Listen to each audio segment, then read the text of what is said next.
আসসালামু আলাইকুম ভাই। এই যে আপনি আমাদের যে এত সুন্দর করে এই জমি থেকে ঘাস সকালবেলা কাটতেন না, গাভীর দুধ খাওয়াইতেছেন, আপনার গাভীর দুধগুলো মিষ্টি লাগে, সত্যি না? এলাকা আমগান্দা দিতেছেন না? সবাই বলতেছে তার গাভীর দুধ মিষ্টি, কারণটা কি কোন দিকে?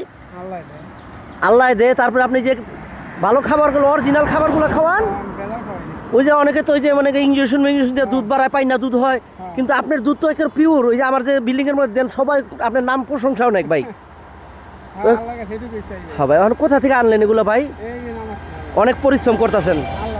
হ্যাঁ, এই কৃষকে দেখেন এই মাথার ঘাম পায়ে ফেলে আমাদের গাভীর দুধ খাওয়ায়। এই কৃষকের মূল্যায়ন যদি এই দুনিয়ায় না পায়, সরকারে না দেয়, তো আমরা কই যাবো? আলুগুলো বাইরে রপ্তানি করতে পারলে কৃষকের জন্য আরও ভালো হতো। ওই পেঁয়াজ গেল গা, পেঁয়াজগুলো একটু দাম বাড়ানোর দরকার না? কৃষকের দুঃখ যদি আমরা কিছু সংখ্যক লোক বুঝি, সরকারের বোঝা দরকার। আলুটা বাইরে রপ্তানি করলে পেঁয়াজের চাহিদা বাইরে যেত। তা আলুটা বাইরে রপ্তানির জন্য আপনি বলেন কিছু, কি ভালো হইব না মন্দ হইব? প্রিয় দর্শক শুনেন, কৃষক মাঠে মারা যাবে যদি আলু বাহিরে রপ্তানি না করে। ভালো থাকবেন, কৃষককে ভালোবাসেন।